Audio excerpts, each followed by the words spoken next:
Good afternoon, everybody. Super Jackster1 here. Now it's time for a 4K Blu-ray update for today, April 3rd, 2020. I got two items. One of them is Disney, the other is not Disney. We'll do the non-Disney one first. This I got at Walmart in North Minster Island last week. This came out last week. This is the 4K Blu-ray of 1917. One of the best war films of all time, simply Peter Travers of Rolling Stone. And 3 Academy Awards, including Best Cinematography, because this won a bunch of Academy Awards. It got, like, Best Cinematography, it also won Best Visual Effects, and it also won one other Academy Award. I can't remember what it was, but yeah, and many critics put this on their list. It even got, like, a Best Picture nomination, and many critics put it on their list of, like, the top 10 best films of 2019. Now, this is a great movie. I saw this in theaters at the Showcase Cinemas movie theater in Warwick Island back at the end of January, back on January 28th, 2020. I initially had no intentions of seeing this, but then that day I was the beginning of my second semester of my senior year, and I had started a class history through film, and the teacher, Miss Mason, she's pretty much seen almost every movie on the planet. She recommended the entire class to go see this movie, so the movie was still playing in theaters, so I went that Tuesday night, and I really, really enjoyed this movie. Yep. If you haven't seen this movie, I definitely recommend you blind buy it. Anyways, you can see here's the spine, back, 4 times sharper than full HD with HDR for brighter, deeper, and more lifelike color, and a staggering piece of filmmaking stayed by Richard Larson of Vanity Fair. Also, you just got see how the filmmakers achieved the immersive cinematic masterpiece. The Weight of the World, director Sam Mendes allowed forces making 1917, the score of 1917, and more. Yep. And this is somewhat based on a true story. It's based on stories that director Sam Mendes said that his grandfather and I think his great-grandfather told him about what it was like during World War I. The film was a hit at the box office. It made more than $300 million. I don't know the exact amount, but yeah, it made over $300 million, which isn't too bad. I'm going to open this up. Here we got the digital copy code. I've already entered that in. Here's the 4K Blu-ray disc, and then here's the regular Blu-ray disc.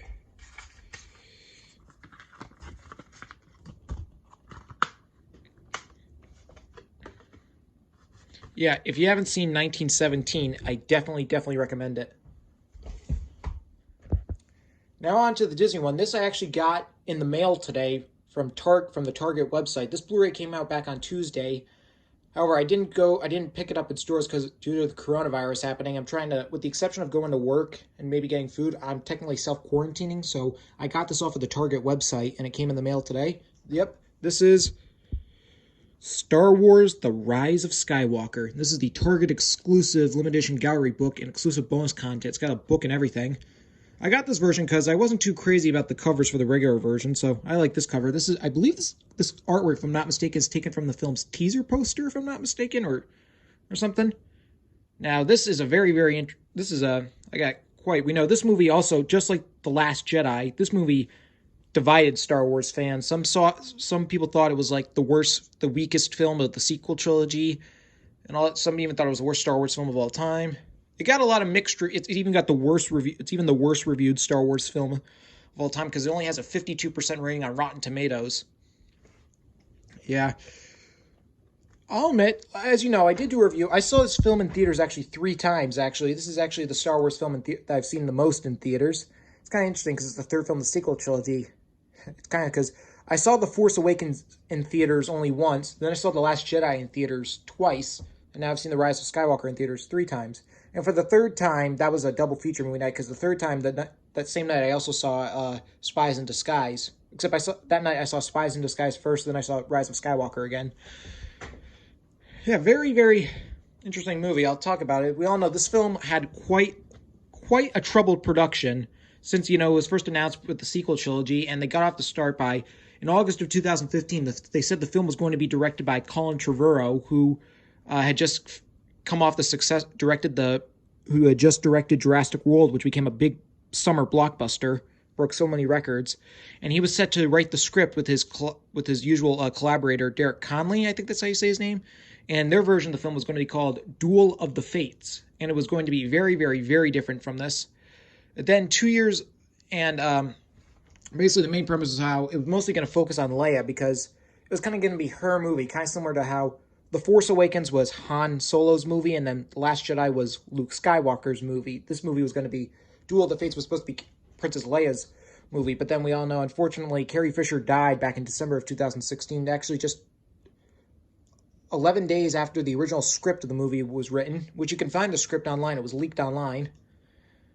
And they had to do rewrites. And then in August of 2017, they announced that the script was going to be written by Jack Thorne, who had written the script for the play Harry Potter and the Cursed Child.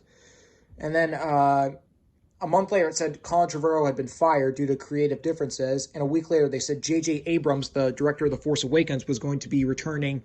This was just a few months before The Last Jedi hit theaters. They announced J.J. Abrams, who directed The Force Awakens, would be coming back to direct, and he was going to rewrite the script with Chris Terrio, who had written the script for Batman vs. Superman, and he wrote the initial script of Justice League before they did all those changes. I'm going to do a video discussing the Snyder Cut of Justice League. That'll probably be my next video. And they did some rewrites, and apparently then they did some reshoots during the summer. And according to what some sources say, there's actually supposedly J.J. Abrams' cut, because it's apparently said, similar to how Warner Brothers messed with Zack Snyder's version of Justice League, Disney messed with, and then when J.J. Abrams, by the way, when they rewrote the script, the film was retitled Star Wars: The Rise of Skywalker. Forgot to mention that. And basically then they said, it said that Disney tampered with it, and that the Rise of Skywalker movie we got was nothing like the movie that J.J. Abrams intended to make. That's according to some sources. It hasn't officially been confirmed yet, but I don't know. You could tell that the film is kind of a mess. I still enjoyed the movie, though. Actually, there is a lot of problems that I realized, but I'll get into them in a minute. But first, I'm going to show you off this packaging. Here we got the spine. In the back, everything you want from a Star Wars film is stayed by Owen Glidman of Variety. Well, so you just got the Skywalker Legacy documentary, The Story Lives Forever, and a feature-length look at the making of the movie. Piranha Pursuit, Creating the Speeder Chase, D.O., Key to the Past, and more. According to what some people say is that, unlike The Force Awakens and The Last Jedi Blu-rays, this Blu-ray does not have a director audio commentary, this Blu-ray does not have a director's audio commentary nor any deleted scenes. There's a lot of problems with the movie. Fortunately, you can't really see well, but the little top part got a little crushed right there, probably from when it went through the mail, but that's okay. Yeah, but and I'm just going to take this off, by the way, because it'll be easier to discuss it, and you could see some of the artwork. Movie, it has problems, but mostly it's just pacing issues, and also during the reshoots, you could tell that the film was trying to copy off of the success of Avengers Endgame. There are so many scenes that try to borrow from Avengers Endgame. Like, I'll give you an example. These are spoilers, by the way, so if you haven't seen the movie yet, please just fast forward through. They said that the scene where Lando shows up and says, "There's more of us," and a bunch of these fleet comes, that's pretty much similar to the scene in Avengers Endgame when Falcon says to Captain America, "On your left," and all the Avengers that got disintegrated in Infinity War returned. And also there's a scene where Rey is fighting the Emperor, and Emperor says, "I am all the Sith," and then Rey says, I am all the Jedi." That's trying to copy the scene in Avengers Endgame when Thanos says, "I am inevitable," and then Tony says, "And I am Iron Man." Yeah, a lot of scenes, it's like they were trying to copy off of Endgame, but it kind of failed.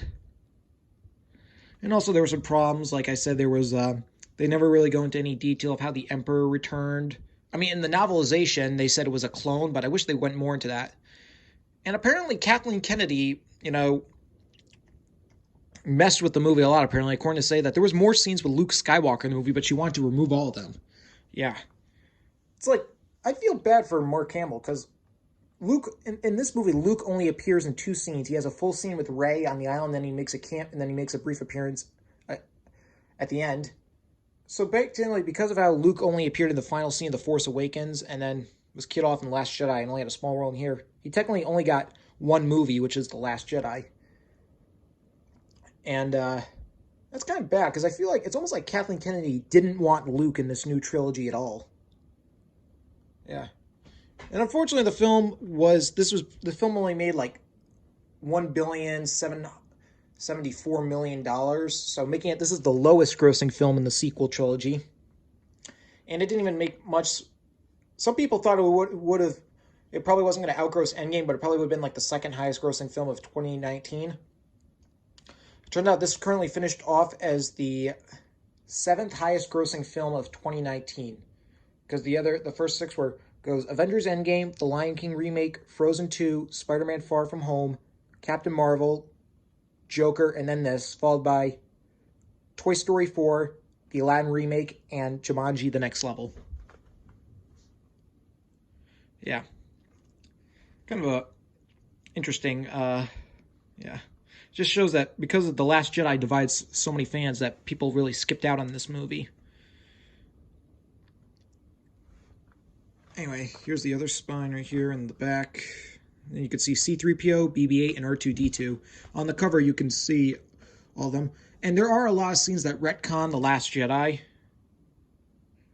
which is kind of weird. I feel like Disney probably definitely tampered with the movie, because if you look at, in January of 2019, last year, in an interview with J.J. Abrams, he was asked how fans were going to react to the movie, and his answer was everybody would be satisfied.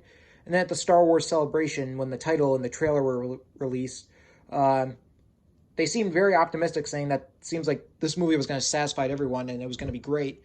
But then when the press tours come, and then, after reshoots in the summer, when they started doing press tours in the week leading up to the movie's release, they started seeming a little less optimistic and kind of depressed, like they knew the movie was going to suck. So it's like Disney probably, or somebody messed with the movie and forced J.J. Abrams to make all these changes.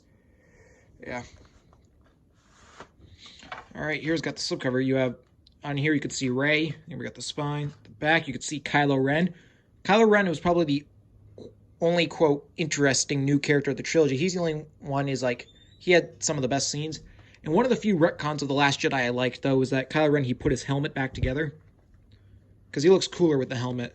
Anyway, I'm going to open this up. Here we have Finn and Janna, and then here we have Poe and Zuri. We got a digital copy code. I've already entered this code in. And a gallery book.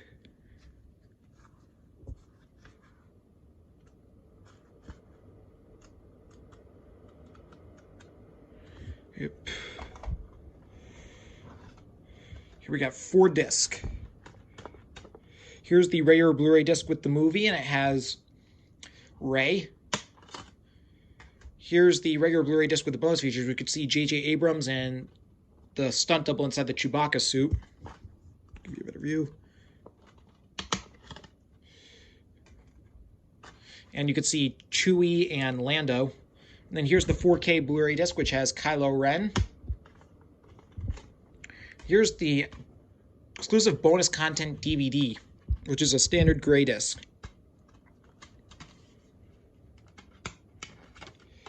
Right. And you can see Rose there. Yeah, one of the few disappointments, though, is that Rose had a very small role, which is kind of a surprise to most people, because since Rose had a large role in The Last Jedi, it was weird she was totally sidelined in this movie. According to what Chris Terrio said, is that she was supposed to share a lot of scenes with Carrie Fisher, and since we know, but then they couldn't, the technology for Carrie Fisher's scenes were they weren't able to use them, so they ended up getting cut out. Apparently a lot of Rose's scenes were cut out because due to the fact since Carrie Fisher died, Leia still appeared in the film with Carrie Fisher playing her they used unseen deleted footage from The Force Awakens that was rewritten and repurposed for this movie. And unfortunately, the scenes with Leia, you could totally tell that they were she was digitally inserted in, that there was a stand-in. And another problem, I'm just trying to hide them. There we go. Another problem I had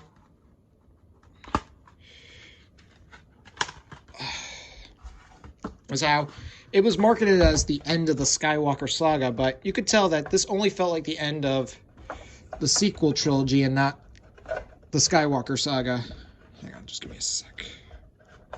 There we go. Yeah, it's very obvious to tell that they did not plan out the sequel trilogy. I feel like most people say they should have figured out the whole thing and then have J.J. Abrams direct all three of them. What I think they should have done was, the reason why I'm really disappointed that Colin Trevorrow was fired is because, two reasons. One is that his Duel of the Fates script actually looked really good, and many people say Duel of the Fates probably would have been a much better movie. And two is that also, I just like the whole idea of Colin, there being the sequel trilogy having a director for each film. So like J.J. Abrams directs the first film, Rian Johnson directs the middle film, and then Colin Trevorrow directs the last film. Cool thing. But now it goes like this: J.J. Abrams directs the first film, Rian Johnson directs the middle film, and then for the last film, J.J. Abrams comes back to direct. It sounds so weird to the point where somebody will say, "Why didn't J.J. direct all three of them?" I know it wasn't the original plan, but still. Yeah, if you want to know, my favorite film in the sequel trilogy is The Force Awakens, because it was, I'm sure it might have been, they might have been too much of a remake of A New Hope, but I felt like it was still a fresh and appropriate way to start the trilogy and reintroduce Star Wars to a whole generation. And it also had a lot of cool stuff that could have set up for a pretty good trilogy, but they kind of screwed up. But I would take, I'll be honest here, despite the fact, don't get me wrong, I still hate Star Wars The Last Jedi, but The Rise of Skywalker, despite being a better movie, made me appreciate The Last Jedi a lot more, because it showed at least Rian Johnson tried to take a few risks with his movie. Well, this film was full of a lot of fan service and just trying to course correct everything. It was just such a messy film. But another one of the cool, interesting things, though, is that this is the first film in the sequel trilogy where the main trio, Rey, Finn, and Poe, all went on a journey together. Yeah, but since they didn't share any scenes together in The Force Awakens, and they were mostly separated in The Last Jedi, so this is the first one where they're all going on a journey together. It's one of those too little, too late things. Yep. Honestly, so if I were to rank all 10 Star Wars films, it would go like this: A New Hope, The Empire Strikes Back, Return of the Jedi, Rogue One, Solo, The Force Awakens, Revenge of the Sith, then this, followed by The Phantom Menace, The Last Jedi, and Attack of the Clones. That's my ranking. Let me know in the comments center what your Star Wars movie ranking is, but yeah. The Rise of Skywalker, despite being somewhat of a messy film, I still enjoyed it. All right, there you go. That's my 4K Blu-ray update for today, April 3rd, 2020. I will see you all for my next video, which will mostly likely be a discussion on discussing the Snyder Cut of Justice League.